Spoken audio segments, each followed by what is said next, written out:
Hi, my name is Sam, and I am a senior in the graphic design program at Portland State University. My thesis title is Portland Park Signage, an exploration into reimagining placemaking. To start off, the goal of my project was to understand the connection of public space, specifically parks, and people. I was interested in understanding a lot of different things within that relationship, which I think is shown in the variety of questions I had throughout this process, ranging from how do we identify successful user experiences in public spaces through trace communication to how can we clarify the connection between intentionality of space and the actuality of users? Looking at these questions, I noticed several themes which alongside my research led me to the final question of how do you design Portland Park signage that promotes personal investment and understanding of public space? For my project, I redesigned the existing introduction signage to Portland parks. An example of one of the signs I redesigned can be seen on the right side of the slide. My primary goal was to design signs that help visitors develop a more symbiotic relationship with the space by informing them about the park from a historical standpoint. To substantiate this solution, I have 5 key findings, all of which serve to provide a well-rounded perspective as to not only why I landed on the solution I did, but also enlighten why the relationship between space and people is so important. My first key finding was discussed in multiple of the sources I found and has to do with the connection between what successful space looks like and the opportunity of choice. Key to this idea was that the more freedom people have to choose in public space, the more they use it. This was a difficult one to wrap my head around since digital UX seems to operate from the opposite principle of limiting choices rather than expanding them. Allowing visitors to adjust the space in accordance with their needs, as well as leaving room for informal activities are 2 ways to do this. My second key finding relates to the design and communication of spaces. We often experience space in a distracted state and have done so for so long that traversing them is second nature.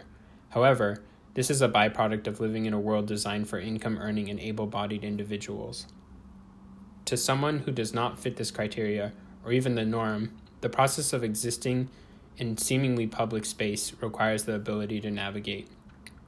The reason this is in my key findings is because it is important to think about who public space parks are designed for, even though it may seem they are for everyone. Space includes and blinds those that it does to the reality that it also excludes until we ourselves experience first or second hand what it is like to exist in a space not designed for us. However, this is not to say that it is impossible for those that are excluded in space to exist in it. Within my research, I found a document looking at how desire manifests itself within a space as a productive force in creating greater equality and accessibility for those that space excludes. My next 2 key findings speak more directly to how the Portland Park system organizes itself and looks at visitor experience. To take a step back, I want to highlight the fact that I use visitor experience instead of user experience.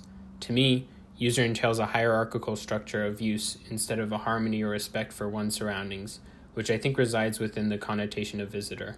So, when you hear me use the word visitor experience, think in terms of user experience. To start off, I want to look at the Portland Park system and then break it down. The Portland Park system is an experience-driven model.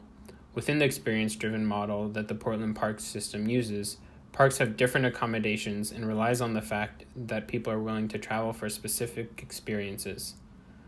The Portland Park system views visitor experience through 5 steps: anticipate, perceive, interpret, evaluate, and recall.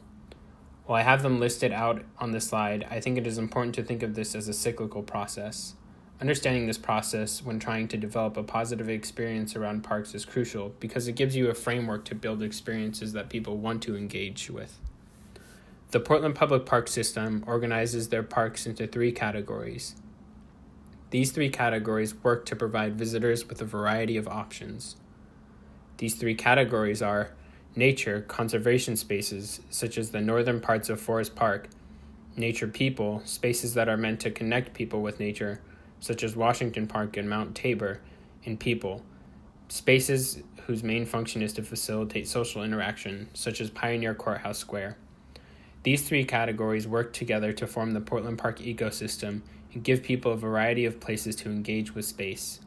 This speaks to my first key finding, where people giving people more choice often works to benefit a person's enjoyment of space.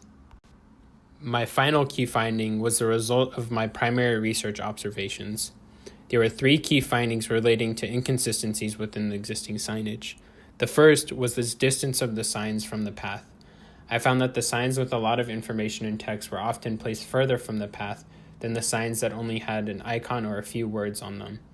This often made the signs with a lot more text almost impossible to read and often led visitors to walking off the path, as could be seen by the lack of plant life facing them. The second issue relates to the inconsistencies within the signage.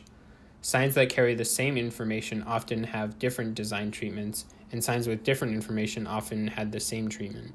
One example of the former is the Jameson Square signage and the Couch Park signage, both of which fulfill the same function but are designed differently. One of the examples of the latter was the Jameson Square sign and the Washington Park sign. The Jameson Square signs act as an introduction to the park, whereas the Washington Park sign is a wayfinding device. My final key finding is that I had trouble finding signage that provided me with any historical information about most of the parks I researched. The only park that had signage relating to the history of the space that could be easily found was at Tanner Springs Park. I am sure signage that discussed the history of the space existed at all the parks I went to.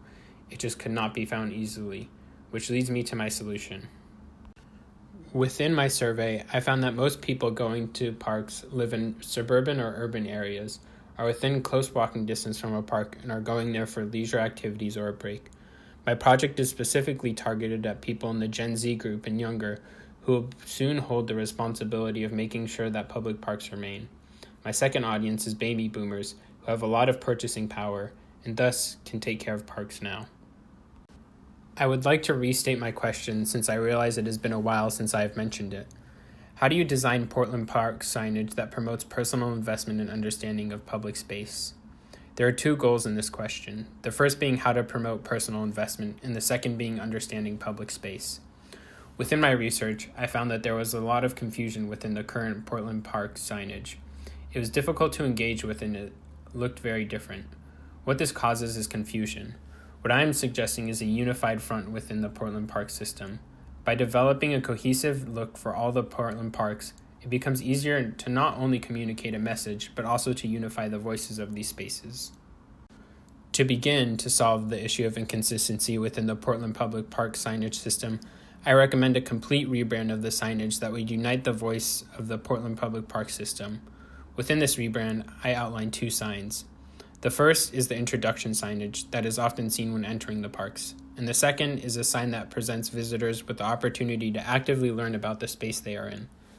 The first sign, which I will call the welcoming sign, works to enforce the message in the secondary sign by unifying the visual language throughout the park. The purpose of the second sign, which I will call the placemaking sign, is to provide visitors with a way to connect with the space in a more symbiotic way. The main goal of the placemaking sign was to balance content and engagement. To meet that balance, I organized the visual hierarchy so that the further you go through the hierarchy of the sign, the more in-depth the information is, the most in-depth information being the description. The QR code allows visitors to continue their engagement with the space and learn more about its natural features. The welcoming sign acts to reinforce the visual language of the placemaking sign, developing a more consistent voice to the parks. While these signs do not solve all the problems that the Portland Park system faces, I believe that they can begin to engage people in new ways and can facilitate new interactions between us and our parks. Thank you.